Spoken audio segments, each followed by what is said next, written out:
Hi from Jerusalem. My name is Bernie Avishai, and I'm here to talk to you about Nemesis, Philip Roth's last novel. This is Philip, actually a very dear friend, who died exactly 3 years ago this week. I wanted to give you a little bit of background on Philip, although some of you are probably aware of his name because of his notorious book, Portnoy's Complaint. But he actually wrote 30 books, won every possible award, National Book Award, the Booker Prize in England, the Pulitzer Prize, and so forth. He was famous for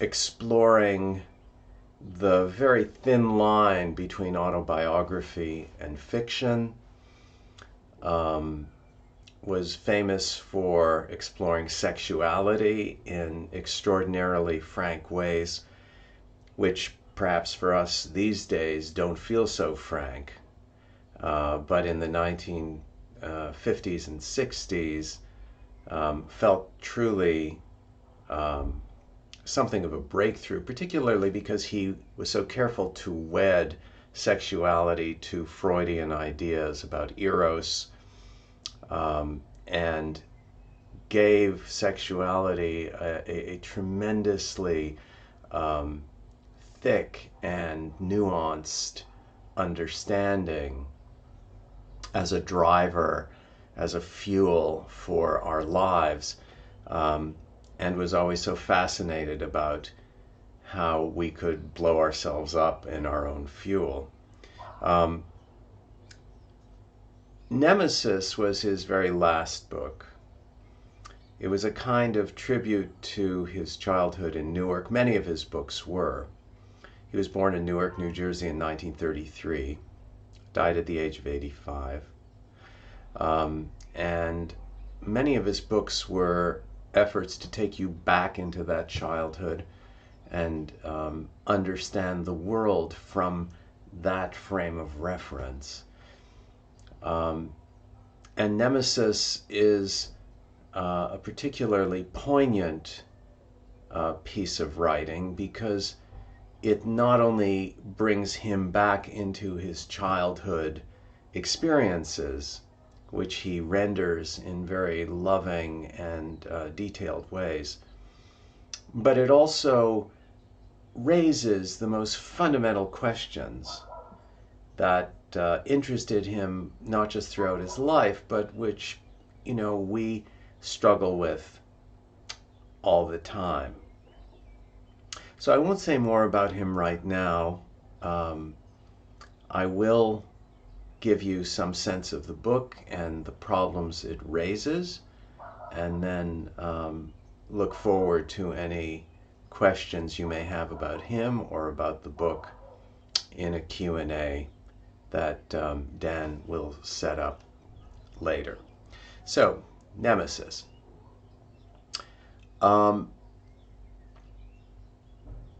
What is the right thing to do? What is the good? And should doing it, if we can know it, bring happiness?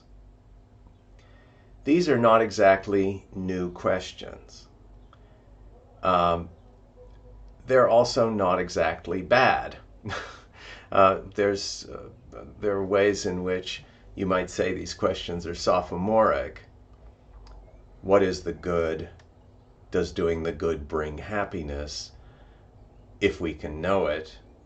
The reason why we call them sophomoric is because sophomores raise terrific questions. I mean, it's the kind of thing you'll stay up in your dorm rooms at night pondering, along with, I suppose, free will and determinism.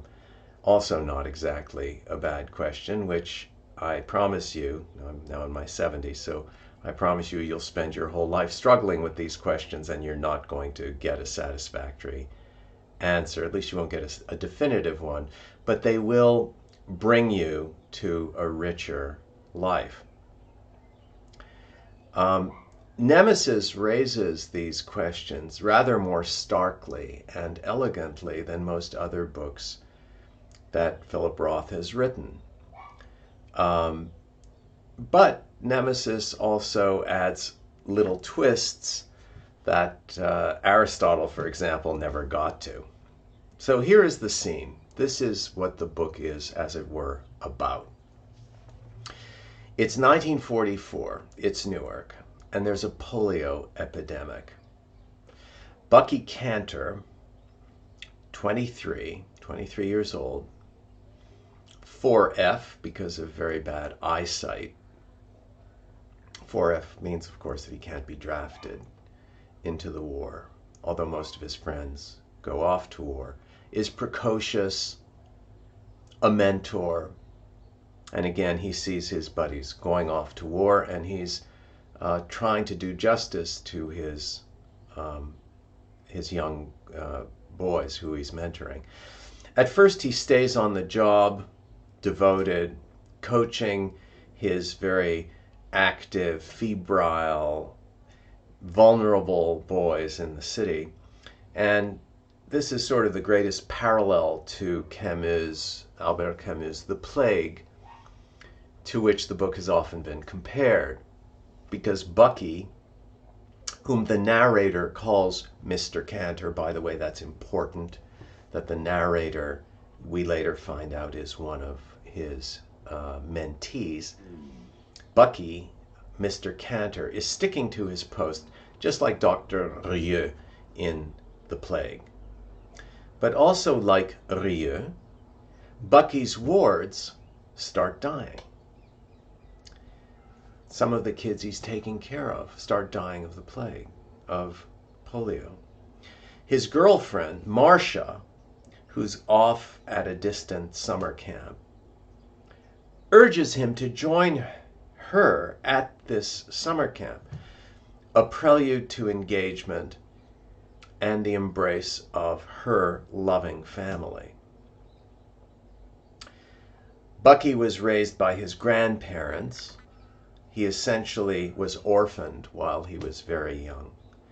And he yearns for the kind of comfort that Marcia's invitation and her family's love would give him. He yearns for that. He didn't have parents, although his grandparents were very warm.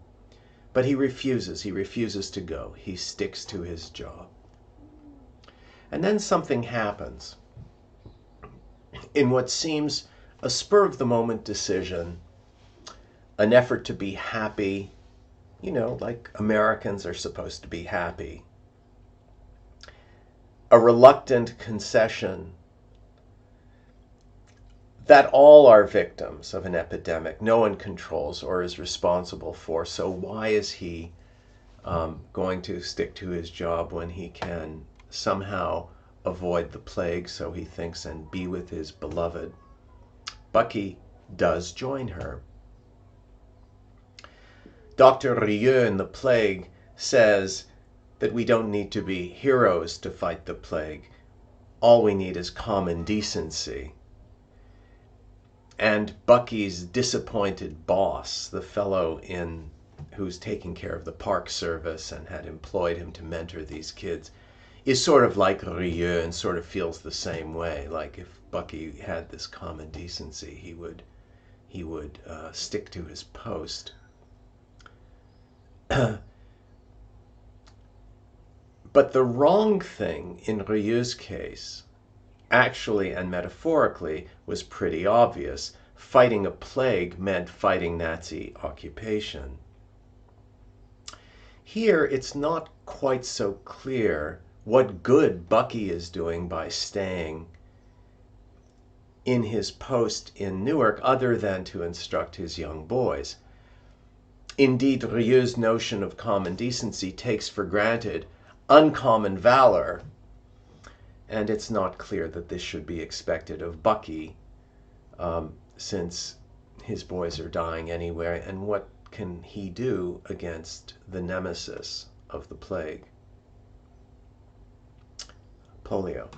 Anyway, Bucky and Marcia are reunited, and there's great tenderness to their lovemaking, which is another departure for Philip Roth, perhaps, to give that lovemaking the kind of tenderness, even one might say sentiment, that he would sometimes avoid, even scoff at in some of his other books. Yet Bucky, up in the summer camp, soon regrets his decision to come. It now seems to him, when he reflects on it, a sign of weakness, surrender, and he's racked with guilt for leaving his post. He determines he will return to mentor his boys, whatever the dangers, and he doesn't know yet that the job, in fact, had been terminated. He doesn't, up in the summer camp, he didn't even realize that the job was no longer there. Nor can we know if this determination is not just a kind of arrogance. For Roth has given us a convincing sketch of Bucky's psyche by now, and the picture is mixed. The childhood unhappiness, his physical insecurities, he's small, he has very bad eyesight, his family's chaos, his impulse to overcompensate for being at home while his buddies were overseas, his comparative sexual squareness. Roth is implying that Bucky may actually have a kind of exaggerated sense of duty, that psychologically we're not exactly sure whether Bucky has his eye on the good he is supposed to do, or rather is psychologically predisposed to imagine himself a kind of messiah, to overinflate his role in the world, to overcompensate for his insecurities, which is not, Roth thinks, unusual in young people who are not parented very intensely and feel very lonely, and they can compensate for their insecurity by dreaming of exaggerated heroism and power. And now comes the big blow of fate, which is also a great irony. Tragically, Bucky discovers a few days later that he himself is the silent carrier infecting his Newark boys, that he would soon succumb himself to the disease. Ironically, in abandoning his job and fleeing Nemesis, he actually may have saved some boys, at least in Newark, though he wound up infecting various children at the camp. And now comes also the real moral problem of the book. Bucky recovers somewhat from polio, though his marvelous body is ravaged. He refuses even to see Marcia, holding fast to his seclusion. Finally, reluctantly, Bucky allows her to visit him. And she begs him to marry her as planned. What should he do? She loves him, no doubt, or at least the man he was. And now it is she, it seems, who is determined to do the good, to do the right thing, to take care of him, to cherish him, presumably enjoy his company, though we never get the idea Bucky was a spectacular conversationalist. Is Marcia too prone to an exaggerated sense of duty? Should Bucky marry her knowing he could never give her what he will get from her?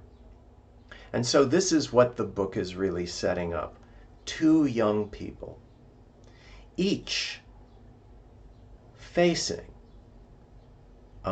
what seems like a great sense of duty, but also given psyches that we can't quite grasp, and we're never sure whether each of them in their own way had exaggerated their sense of duty or really they believed in this duty. And if they did believe in this duty, what is the source of the dignity they imagine which could allow them to do their duty in the face of such sacrifice? Roth has thus told us the story of a plague, of duty, but he's layered it with two Rothian features. First, what if we know that the man striving for the good has a peculiar psychological tic, which is strong, perhaps hubristic? Hubris, the desire to prove himself dutiful, morally better than average, or at least never disgraced by moral cowardice. In short, to be thought good. How, if at all, would such a propensity impinge on the worth of the moral decision? In other words, just because you know someone has a Messiah complex, does that mean that the value of what they do is diminished? Second, what if the man in question can be known only indirectly? And this is another Rothian feature. I said before, this is the kind of thing Aristotle didn't grapple with exactly. But what if we know this man only secondhand, since everything we learn about him is from a story told by a now skeptical former acolyte, a former mentee, a young boy who is telling the story about him in retrospect? And so we don't exactly know Bucky, but we know him through the screen of this narrator, who is an interested party for reasons I'll explain in a moment. How can we judge him if we can't judge the narrator of the facts? Or as Roth might have put it, the facts. Bucky chooses to break off the engagement. That's the climax of the book. Bucky chooses to break off the engagement. He concludes sadly that this is the right thing to do. And as I warned, Roth adds another ball to the juggling in his book. Because the narrator is this not disinterested young man, a young man who was once an admirer called Arnie, who, having recovered from polio himself, cannot really forgive Bucky for not getting on with his life as he, Arnie, had done. In spite of polio, Arnie had become a husband, a father, and, here's a nice touch, an architect making ramps for such invalids. He thinks Bucky was more or less nuts not to marry Marcia. Roth depicts most people around Bucky sharing this view. And so, is Arnie, our narrator, wrong? What, to ask the famous question of Immanuel Kant, if every crippled man married his fiancée? In other words, what if everybody did that? That's what Kant would say. To judge an act, you have to ask, what if everybody did that? Would that really be so bad?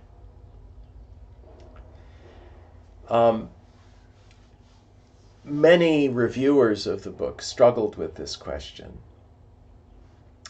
J.M.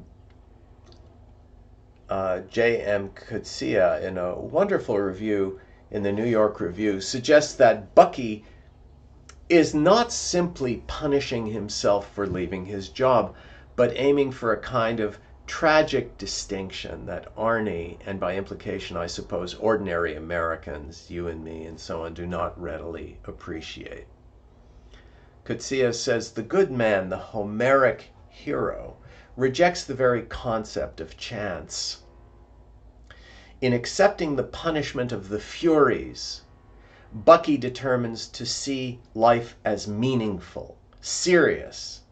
Coetzee writes, this is what Coetzee writes now, what Arnie is unwilling to see, or at least unwilling to respect, is first the force of Bucky's why, and then the nature of Bucky's no, which, pig-headed, self-defeating, and absurd though it may be, nevertheless keeps an ideal of human dignity alive in the face of fate, Nemesis, the gods, God.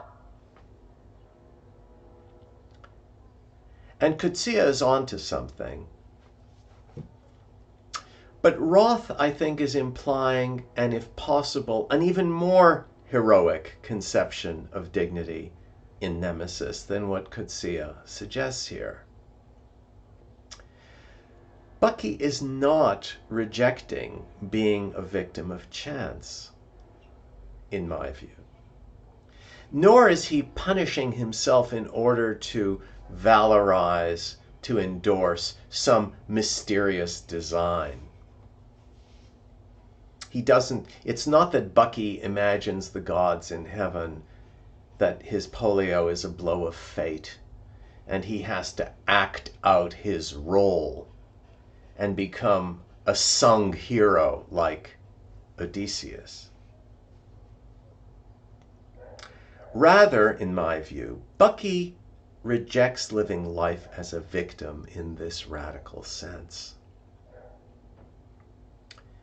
For this move, this way in which Bucky is dealing with the question of duty, of dignity, you can't simply acknowledge fate, Nemesis, the gods, all of which imply some kind of order behind events. I don't believe with Coetzee that Bucky, and certainly not Philip Roth, whom I knew well and knew his attitude towards this,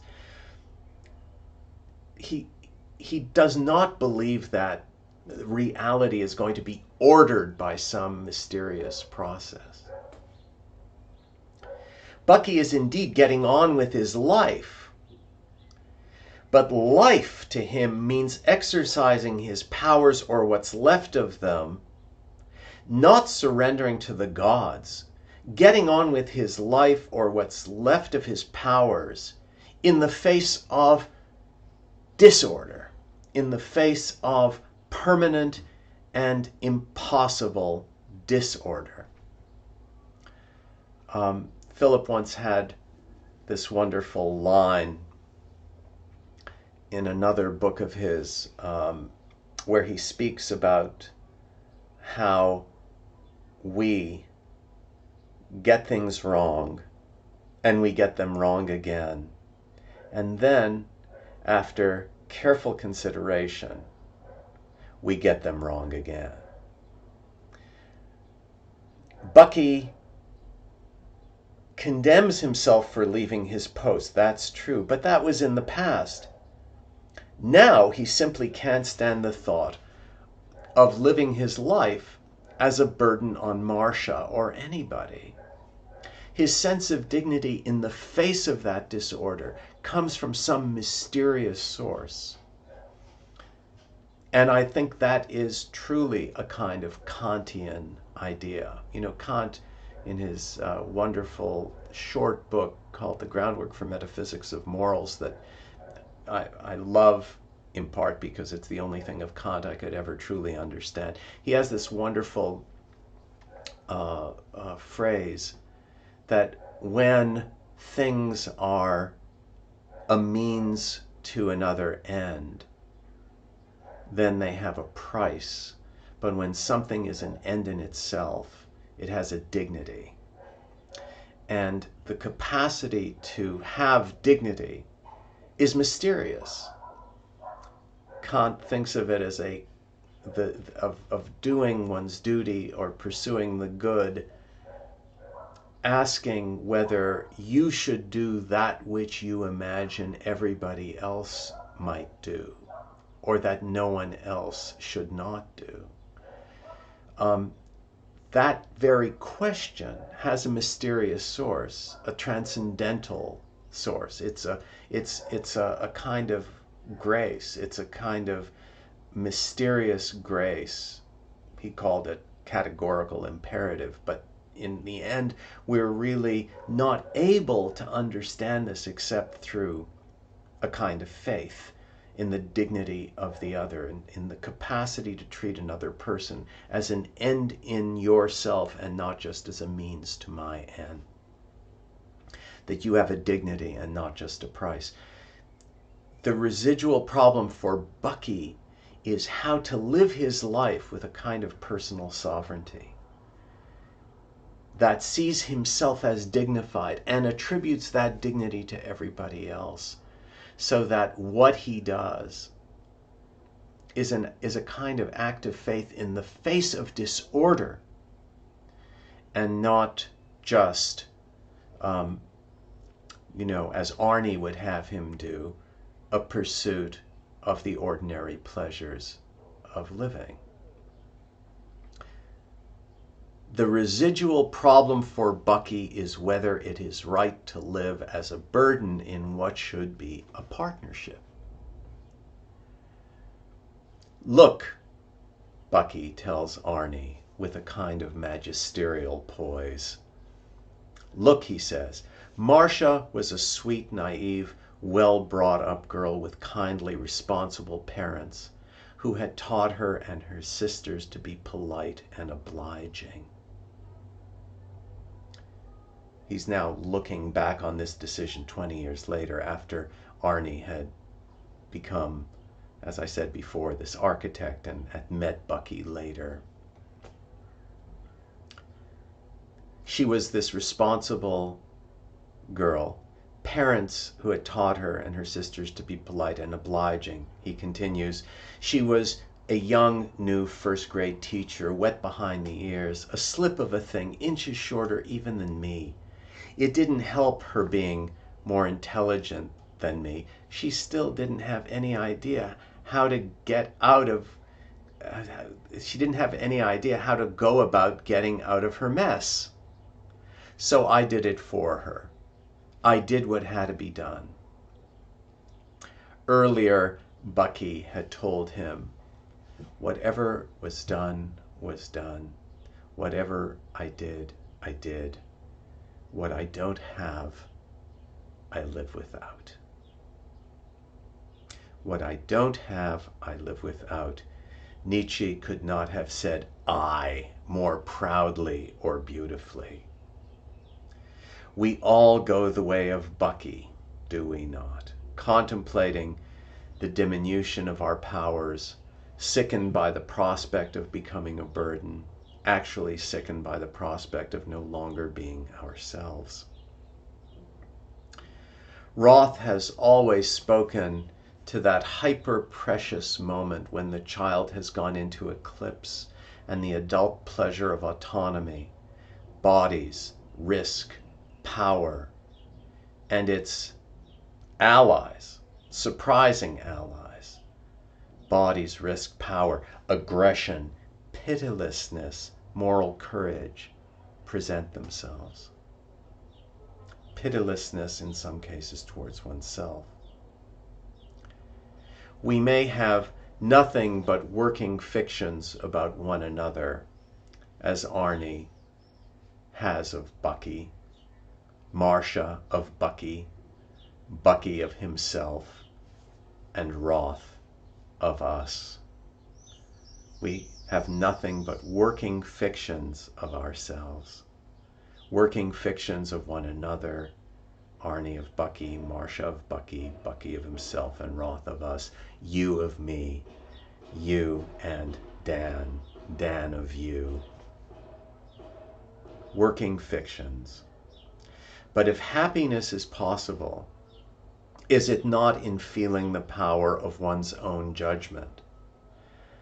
Of acting in spite of serial misjudgments, getting things wrong, and after careful consideration, getting them wrong again. Happiness, at least according to Roth's mentoring, is not in accumulating means to future goods or becoming, as I said, a sung hero in the Greek sense. Not accumulating means to future apparent goods in the way Hobbes talks about, our bourgeois life, where we buy something and we acquire something and then we keep thinking about how that helps us get the next thing so that we can keep our survival going. No. Happiness is assuming the burdens of autonomy, doing what is right, not just what's understandable. And right means happiness. Doing the right thing gives us happiness because it means struggling to have a dignity and not just a price. Roth's last protagonist, this was his last book, is perhaps the capstone of a life's work that demonstrated to Americans how little a work our lives are fated to be.